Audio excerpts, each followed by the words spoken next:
الحمد لله رب العالمين، والصلاة والسلام على أشرف الأنبياء والمرسلين وعلى آله وصحبه أجمعين.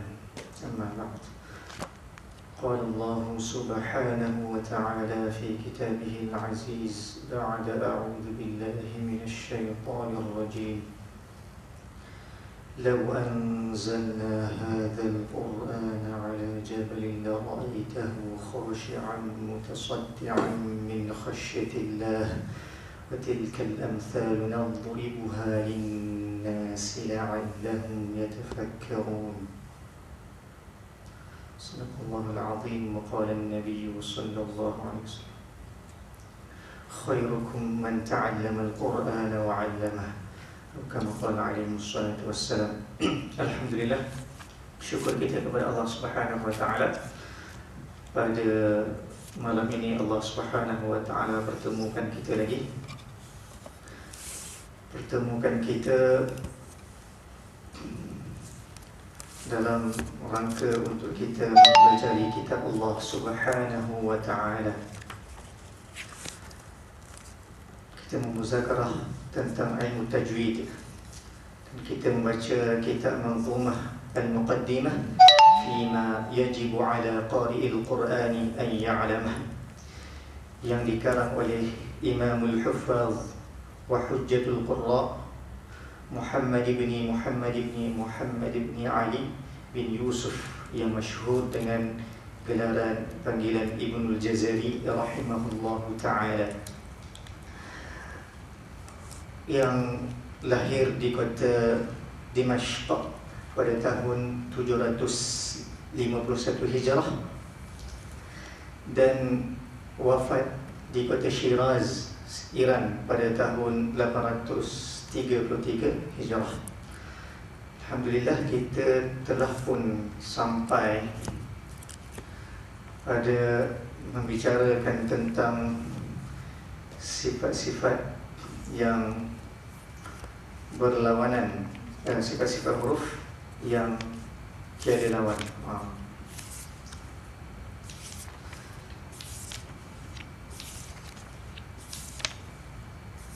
Imam Ibn Jazari rahimahullah ta'ala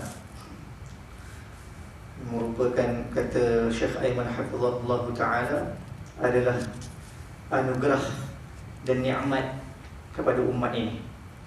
Kerana selepas daripada zaman sahabat radhiyallahu anhum ajma'in, tidak ada manusia yang begitu berjasa kepada umat ini dalam ilmu qiraat, dalam ilmu dalam ilmu qiraat, dalam ilmu tajwid, melebihi daripada Imam Ibnul Jazari rahimahullahu ta'ala. Bahkan kitabnya An-Nashr Fil Qira'atil Ashar, kata Syekh Aiman, kedudukannya kitab ini kepada para qurra, para ulama Al-Quran, sama seperti kedudukan kitab Sahih Bukhari pada para muhaddithin. Begitu sekali martabat kitab yang dikarang oleh beliau. Okey, kita telah sampai pada perkataan pengarang. Sebelum ini kita sampai pada perkataan pengarang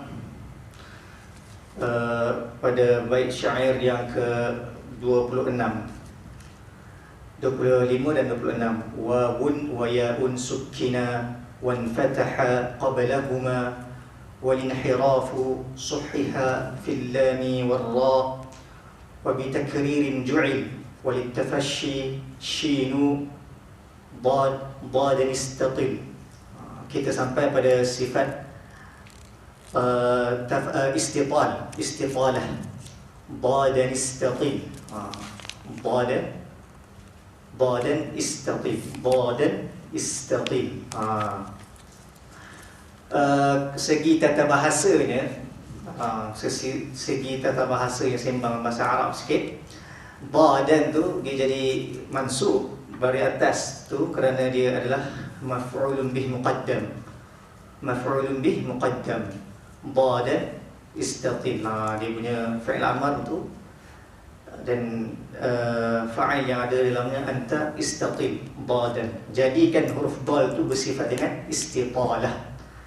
Jadikan huruf dal tu bersifat dengan istitalah. Jadikan olehmu dal itu dengan sifat istitalah, baca dia dengan istitalah. Okey.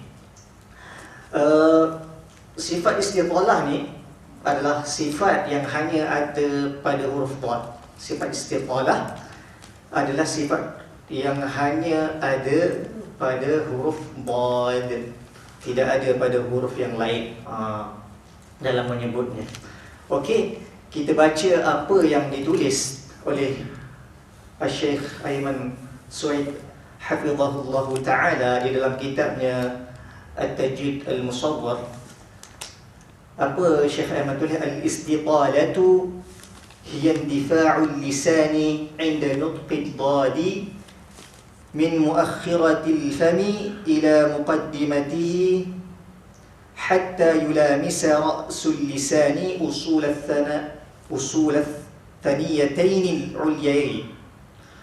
al-'ulyayn wa dhalika tahta ta'thir al-hawa'i ad-daghiti khalf al-lisan. Hatta yulamisa ra'sul lisani usul ath-thaniyatayn al-'ulyayn. Okey, tolong baca terjemahan dia. Bismillahirrahmanirrahim.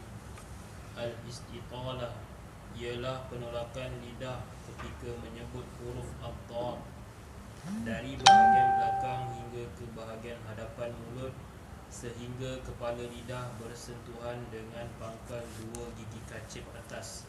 Okey. Istitalah apa dia? Indifa'ul lisan, iaitu penolakan lidah. Lidah tu tertolak.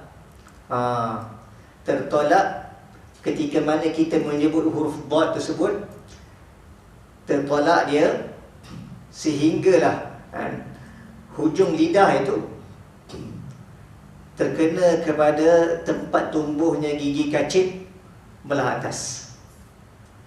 Tempat tumbuh gigi kacip belah atas, iaitu menyentuh hujung lidah tu pada pertemuan di antara gigi kacip belah atas dan gusi, sampai hujung lidah kita tertolak sehingga ke tahap itu. Kerana apa? Kesan daripada udara yang menekan dari belakang menyebabkan lidah kita terkehadapan. Contoh ini adalah kita punya langit-langit. Bila lidah kita menyentuh pada langit-langit, kerana tekanan yang kuat menyebabkan hujung lidah ini bergerak menyentuh kepada tempat tumbuhnya gigi kacip belah atas ataupun sampai ke gusi. Tertolaknya hujung lidah sampai ke gusi. Inilah yang dinamakan dengan istitalah. Kalau kita tahu, kita ingat lagi macam mana makhraj huruf dad. Makhraj huruf dad, kalau kita lihat sebenarnya seluruh hujung lidah dan tepi lidah ni menutup ruang suara untuk keluar. Jadi bila suara yang keluar, udara yang keluar daripada paru-paru ni naik dan keluar ikut pita suara, dan seluruh lidah ni telah menutup laluannya, maka dia telah menolak lidah ni ke depan sikit saja ke hadapan. Inilah yang dinamakan sebagai istitalah. Okey. Huruf dad yang kita tahu, huruf dad dia bersifat dengan apa? Al-jahru. Al-jahru ni dia suara kita tertahan. Kita punya nafas tertahan ketika mana kita menyebutnya kita punya nafas tertahan. Ni sifat al-jahr. Nafas kita tertahan ketika kita menyebutnya. Dan kita dapat rasa pita suara kita ni dia bergetar. Dia berlawanan dengan apa? Dengan huruf-huruf yang bersifat dengan Dengan apa? Lawan dia al-hams. Dia sifat al-hams, nafas kita terlepas ketika menyebut hurufnya. Sa, as, dan kita punya pita suara tidak bergetar. As, sa, berbeza dengan dot. Kita rasa getarannya dan nafas kita tertahan. Ini sifat al-jahru. Dot juga dia bersifat dengan rakhawah. Dot juga bersifat dengan rakhawah. Rakhawah ni apa dia? Rakhawah ni bila kita menyebut huruf tersebut keluarkan daripada makhrajnya, suara kita terlepas. Makhrajnya tidak menutup ruang suara untuk pergi, untuk berlalu. Ini rakhawah. Ini rakhawah, suara masih berterusan. Seperti mana dia berbeza dengan lawannya syiddah. Syiddah ni suara tertahan. Syiddah, suara kita tertahan ketika mana kita menyebutnya. Syiddah, suara kita tertahan ketika mana kita menyebutnya. Contoh huruf hamzah contoh huruf qaf contoh huruf ta suara kita tak boleh pergi lagi dah kalau kita matikan dia. Tapi ta dia berbeza. Dia huruf-huruf yang bersifat dengan rakhawah ni dia terlepas, macam huruf sin as, macam huruf shin ash, macam huruf ha ah. Begitu juga dengan huruf ta dia ada baki suara dia tidak mati terus. Kalau matikan terus tu yang biasa dia akan melahirkan apa? Melahirkan qalqalah tu. Wal ard. Kita matikan dia. Maka kita matikan suara, berhentikan suara, dia akan melantu kerana dia tekanan yang kuat, dia akan lepas. Dia akan melantu. Wal ard. Sebab apa? Kita tidak menyebutnya dengan sifat rakhawah. Rakhawah ni suara masih berterusan. Wal ard masih berterusan. Masih berterusan suara tu. Kemudian dad juga bersifat dengan isti'la. Dad juga bersifat dengan isti'la. Isti'la ni apa? Kita lihat dari segi suara, arah suara meninggi ke arah langit-langit ketika mana kita menyebutnya. Ba, suara kita meninggi ke arah langit. Ini isti'la. Ba. Okey. Dia berbeza dengan huruf kaf dan ka. Dia tidak meninggi ke arah langit. Huruf isti'la meninggi. Ba. Okey. Kemudian dia bersifatnya itbaq. Ba ni bersifatnya itbaq. Suara tertahan di antara langit-langit dan dengan lidah. Ba, dia tak lepas. Dia ada kat dalam.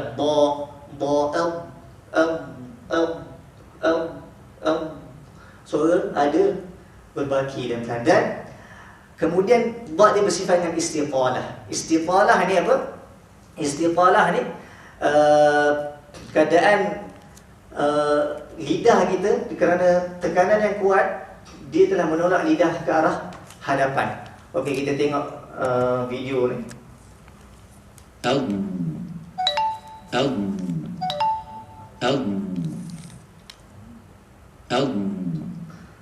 Kita tengok keadaan lidah macam mana dia bergerak ke hadapan.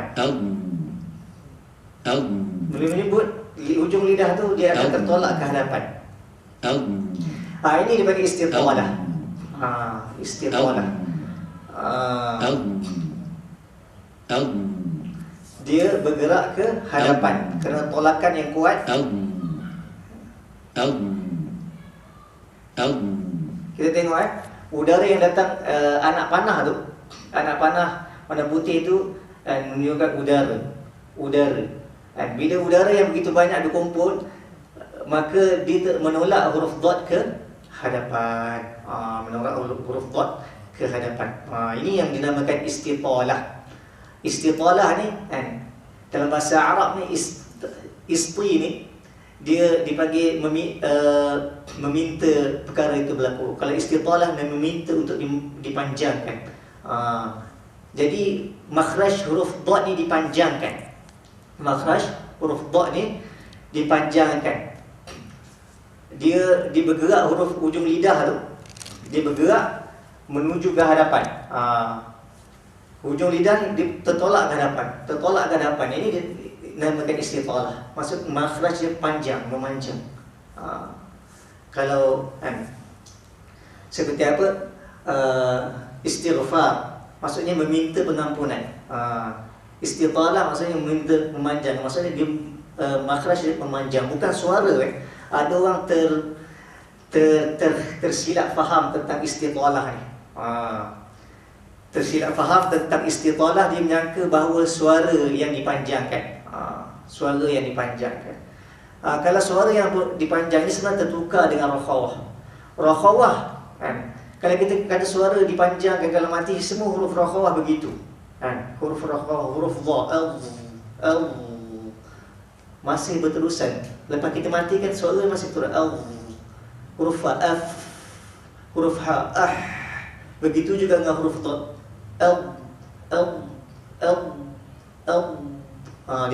Dia ada apa? Dia ada lagi dia punya apa? Baki suara tu. Baki suara seperti mana kita tengok bunyi. Panjang tu itulah istitalah. Panjang suara tu rakhawah. Memanjangnya lidah tu ke hadapan, tolak ke hadapan itulah istitalah. Adapun suara yang dipanjangkan tu dipanggil rakhawah. Itu rakhawah. Panjang, memanjangnya lidah itu dipanggil lidah ke hadapan tu daripada makhrajnya, itu dipanggil apa? Istitalah. Itu dipanggil istitalah. Dan ini hanya ada pada huruf dhad. Sebab itu salah kalau kita letak hujung lidah kita ni terus ke hadapan, hujung betul kan? Terus ke hadapan. Terus ke hadapan menyebabkan lidah tu tidak boleh laku istitalah dah. Dia secara automatik dia akan berlaku. Dia tidaklah panjang sangat sebenarnya, dia milimeter je. Tapi benda tu ada. Sedikit sahaja tapi benda itu ada. Benda tu ada. Dia bergerak ke hadapan itu ada. Lidah tu tertolak ke hadapan itu ada, tapi sedikit sangatlah. Sedikit sangat, milimeter sahaja. Milimeter sahaja. Dia seperti mana kata Sibawai, kata Imam Sibawai, seperti mana Syibuhun Nafakh. Imam Sibawai menyatakan huruf dha ni, sifat istitalah ni, dia Syibuhun Nafakh. Syibuhun Nafakh ni seperti mana apa? Seperti kita meniup satu benda yang tertutup. Kita tutup nafakh, kita tiup belon ke, kita tiup apa? Kita tiup plastik ke, itu yang berlaku kan? Kita sebut huruf dha, hujung lidah kita semua tertutup, dan suara yang datang, udara yang datang tu dia akan bertambah. Macam mana kita tiup kan? Tiup belon akan bertambah. Begitu hakikat kita sebut huruf dha. Dia ke hadapan. Ini istitalah. Dia menolak ke arah ke hadapan. Adapun panjangnya suara itu adalah rakhawah. Dia salah kalau orang baca. Biasa orang baca apa? Siratal ladzina an'amta 'alaihim ghairil maghdubi 'alaihim walad. Dia berhenti. Walad. Dia berhenti tu, dia berhenti tu dipanggil apa? Berhenti tu sekejap tanpa bernafas. Lepas tu disambung walad. Dia berhenti tanpa suara diteruskan. Ini sakta. Berhenti tanpa suara diteruskan, itu sakta. Sakta ni ada tempatnya yang diriwayatkan daripada baginda Nabi sallallahu alaihi wasallam. Itu sakta. Okey. Kita ulang kaji sikit makhraj huruf dha. Mungkin dah lupa. Jadi dia agak ni sikit. Kita tengok makhraj huruf dha. Macam mana?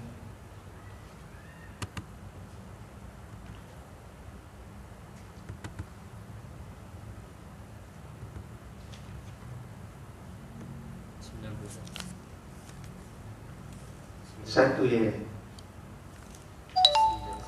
Kalau kita lihat makhraj huruf dhad, okey, tak semua dia. Okey, makhraj huruf dhad kalau kita tengok kan, muka surat 91 makhraj huruf dhad kalau kita tengok dia adalah daripada tepi lidah.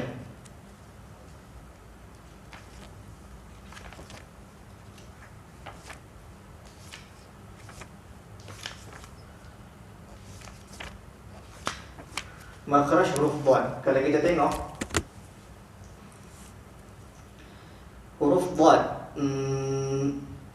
kita tengok dia punya huruf dia sepanjang tepi lidah, sepanjang tepi lidah digunakan sama ada apa, belah dia rapatkan tepi lidah tu ke kiri ataupun ke kanan. Dirapatkan ke kiri ataupun ke kanan, sepanjang tepi lidah. Okey, kalau kita lihat kawasan tepi lidah ni, ini semuanya kawasan tepi ni adalah kawasan kita menekan. Adapun kawasan atas ni adalah sentuhan sahaja, kita bersentuh saja dengan langit-langit. Ni sentuh saja dengan langit-langit. Tapi tekanan daripada tepi lidah.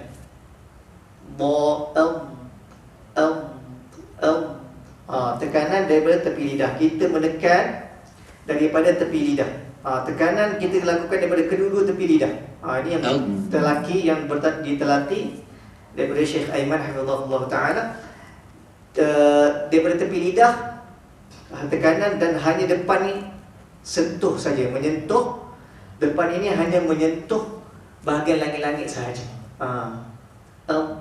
Kena seluruh depan tu kena, tapi menyentuh sahaja. Tekanan kita tekan daripada kedua-dua tepi lidah. Depan tu sentuh sahaja. Depan itu hanya kita menyentuh. Kita tekan dua tepi lidah. Kita menekan kedua tepi lidah.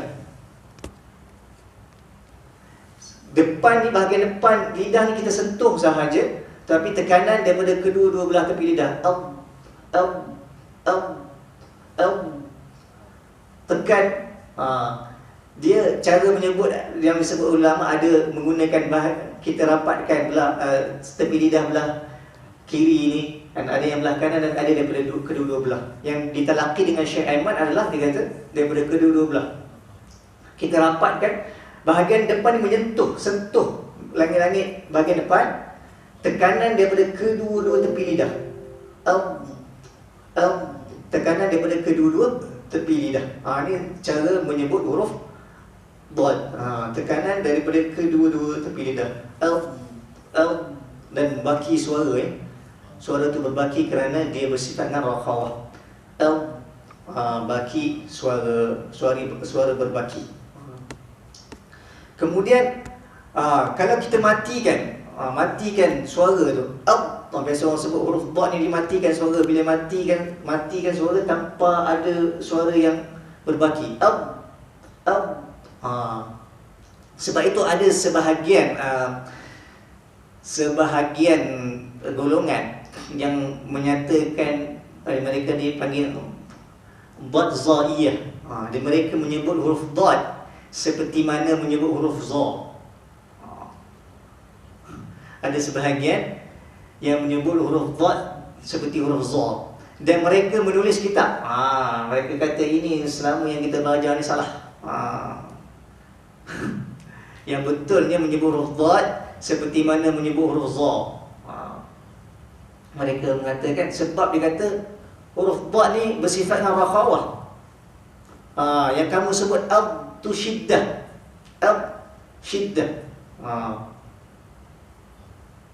Itu sebab apa, kalau kita matikan huruf dia jadilah syiddah. Matikan sebutan huruf dhad tu, tak teruskan itu syiddah. Memang betul. Tapi bukan begitu sebut huruf dhad yang fasihah. Bukan begitu. Dhad yang fasihah bukan begitu sebutannya. Dia ada baki lagi suara.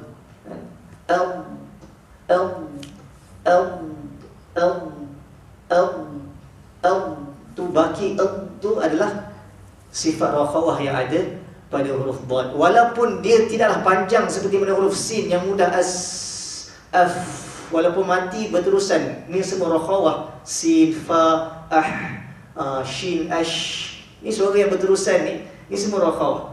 Walaupun dhad tu tidaklah bersifat macam tu, semudah itu menyebut macam kita sebut huruf sin, macam mana kita sebut huruf fa, ha, ash. Walaupun kita matikan, suara masih berterusan, tetapi dia ada dipanjangkan.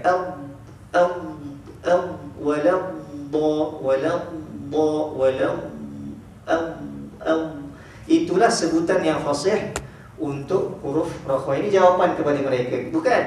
Kita tak sebut huruf rakhawah dengan syiddah. Sebab tu mereka sebut Allah, yang mereka sebut wala zal. Sebenarnya huruf dhad ni memang huruf yang agak susah disebut. Agak susah disebut, dan ianya hanya ada dalam bahasa Arab. Sebab tu huruf bahasa Arab dipanggil lughatul dhad. Bahasa Arab dipanggil bahasa huruf dhad. Sebab apa dipanggil bahasa huruf dhad? Kerana memang tidak ada orang yang menyebut bahasa lain menyebut huruf yang sebegitu. Dan hanya orang Arab sahaja. Hanya orang Arab sahaja yang menyebut sebegitu. Kemudiannya tentang geng-geng yang menyebut huruf dhad seperti huruf za ni, ada walazzalin, ada yang menyebut macam tu. Sebenarnya dia ada dalam riwayat lain daripada qiraat kita, selain daripada qiraat kita, yang mana dia menyebut huruf sad. Huruf sad dipanggil musyammatun bizai.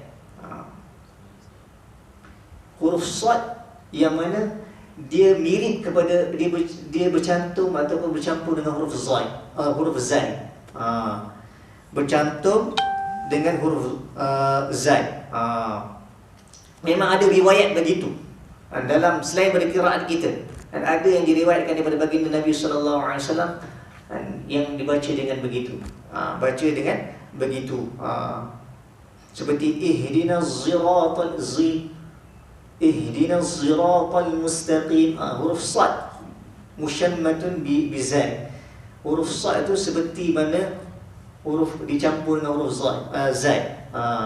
Wa man azdaku minallah, wa man azdaku. Dia menyebut huruf sad bercampur dengan huruf zai. Ihdinas siratal mustaqim. Memang ada riwayat daripada Nabi sallallahu alaihi wasallam. Takkanlah ini untuk huruf sad, dalam riwayat ini daripada baginda Nabi sallallahu alaihi wasallam, untuk huruf dhad pun ada bunyi yang sama. Ini tak mungkin. Ihdinas siratal mustaqim, ada yang kita baca biasa ihdinas siratal mustaqim. Riwayat yang kita baca, qiraat yang kita baca, ihdinas siratal mustaqim. Tapi ada riwayat daripada Nabi sallallahu alaihi wasallam qiraat ihdinas siratal mustaqim. Bunyi yang sebeginilah mereka bawa kepada huruf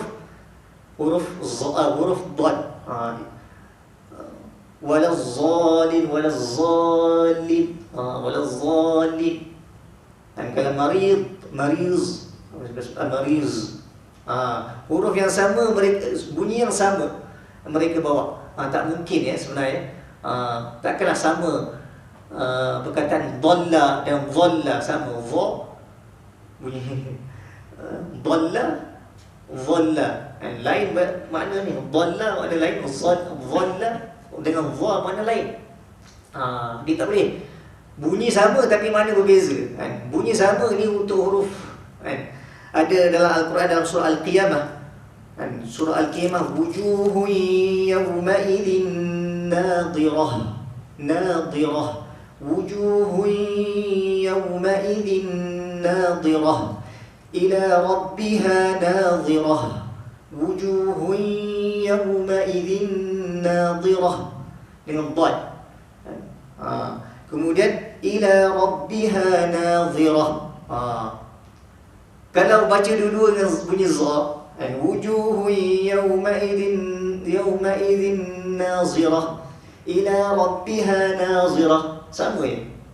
Dad yang sebelum ni jadi za. Jadi makna dia akan jadi rosaklah. Wujud nadirah ni maksudnya muka yang berseri-seri. Nadirah. Pada hari kiamat orang mukmin lihat Tuhan mereka, muka mereka berseri-seri.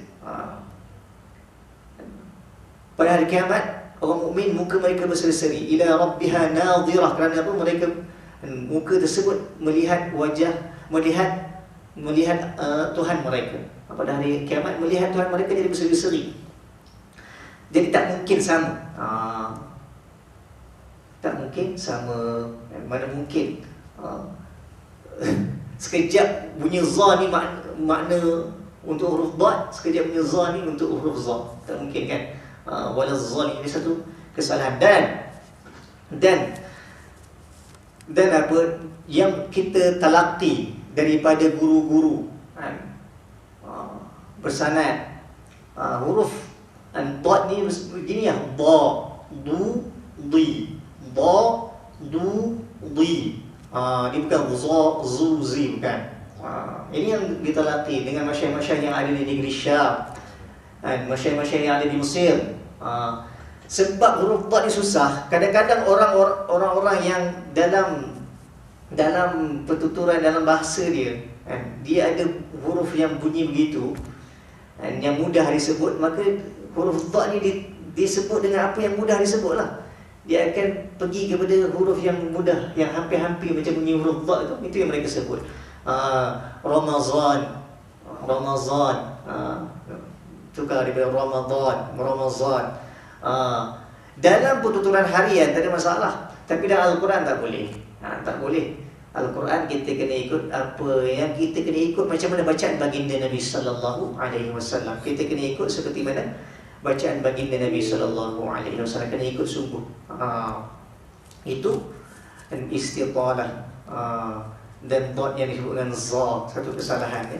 Sebab kalau talaqi, kerana ada hadis daripada Nabi sallallahu alaihi wasallam, hadis daripada baginda Nabi sallallahu alaihi wasallam yang diriwayatkan daripada Abu Darda radhiyallahu taala anhu.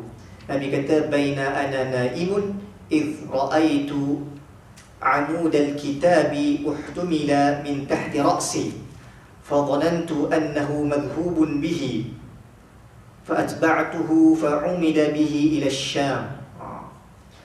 Nabi sallallahu alaihi wasallam, hadis ni diriwayatkan Imam Ahmad, banyak riwayat lagi beritahu bahawa ketika mana aku sedang tidur, aku lihat dalam mimpi aku bahawa tiang Al-Quran,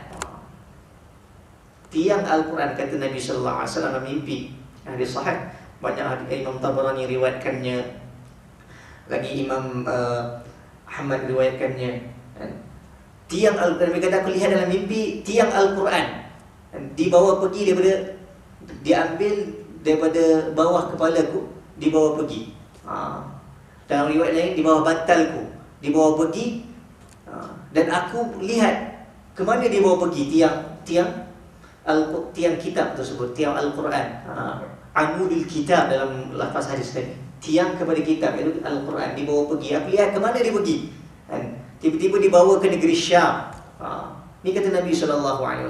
Ulama mensyarahkan amudul kitab ni apa dia? Amudul kitab ni iaitu orang-orang yang menjaga Al-Quran ini, menjaga Al-Quran. Kata Nabi SAW, dibawa ke negeri Syam. Memang dalam sejarah Syam, Mesir ni ada tempat penjaga ilmu Al-Quran. Negeri Syam, Syria, Dimashq, ada tempat penjagaan Al-Quran. Bahkan Imam Ibn Jazari sendiri sebut ini adalah markaz, tempatnya, sarangnya Al-Quran, kata Imam Ibn Jazari rahimahullah ta'ala, kota Damsyik. Ini tempat markaz tahqiq dan itqan bagi sebutan Al-Quran. Ini Nabi SAW beritahu ulama di situ memang menjaga sebutan Al-Quran. Jadi mereka ini memang bertalaqi tak sebut za, wala zali tak ada, tapi dengan talin.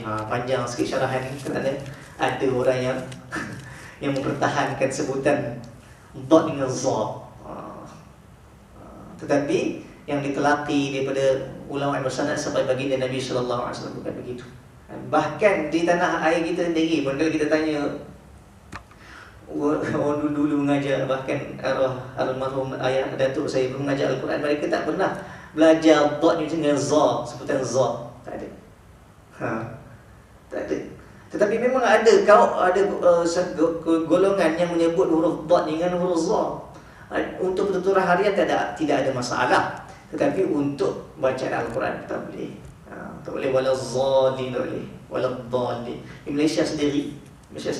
Sebab dalam ada ustaz dalam kat Malaysia ni yang pertahankan. Kata inilah yang betul, yang kita belajar sama ni salah. Walazzalin sebutan dia. Tak. Bukan begitu kan.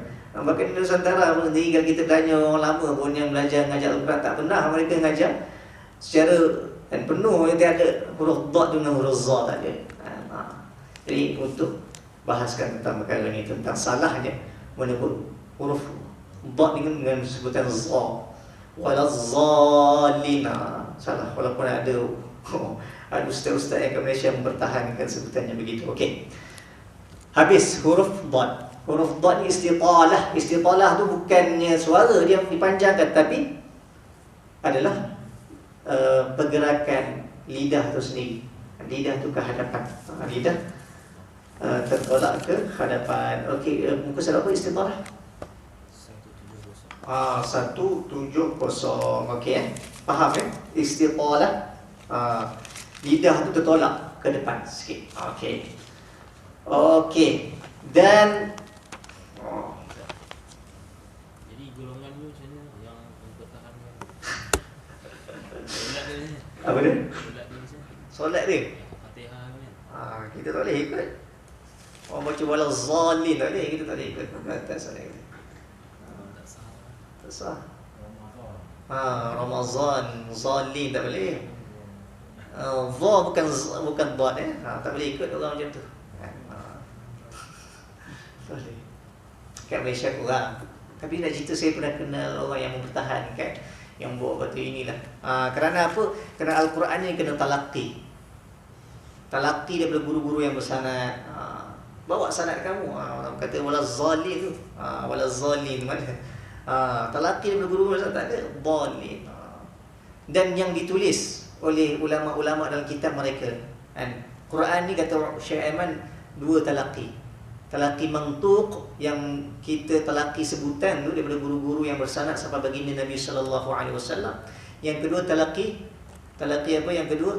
Talaqi maktub, iaitu yang ditulis oleh para qurra. Ditulis oleh para qurra dalam kitab-kitab mereka mensifatkan huruf dha ni. Mutaqaddimin punya yang mu'tabar menulis tentang bagaimana sifat-sifat huruf dha, bagaimana sifat-sifat makhraj huruf dad. Ini yang kita kena belajar. Dulu kita kena belajar. Jadi memang satu kesalahan walazzalin. Dan dia ada baki suara. Itu adalah sifat rakhawah. Dad ni ada baki suara. Dia tidak terus mati.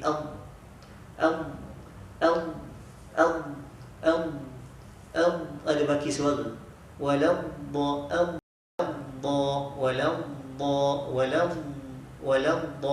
Dan jaga dan jangan sampai masuk hidung. Dia ada orang sebut bila nak panjangkan bunyi tu, tekanan yang kuat sangat dia akan keluar ke hidung. Keluar ke hidung. Keluar ke hidung suara dia. Memang kalau keluar ke hidung ni memang akan mudah untuk panjangkan. Kita panjangkan, kalau kita keluar ke hidung memang dia tak ada masalah. Panjang sampai bila-bila pun boleh panjang. Tapi bukan begitu sifat huruf dad. Dia panjang, dia taklah panjang sangat macam huruf sin. Kita boleh panjangkan as. Dia tak panjang begitu semudah kita sebut huruf sin as. Huruf shin ash. Dad ni panjang tapi tak sepanjang begitu. Macam tu. Kalau kita panjang dia akan keluar ke hidung. Keluar ke hidung.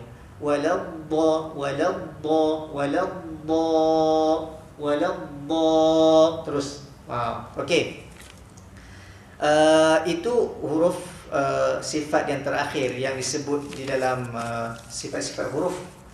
Dan yang terakhir sekali, Syekh Dr. Aiman Suhaid hafizahullah taala mendatangkan sifat yang ke-8 bagi bagi sifat-sifat huruf, iaitu gunnah.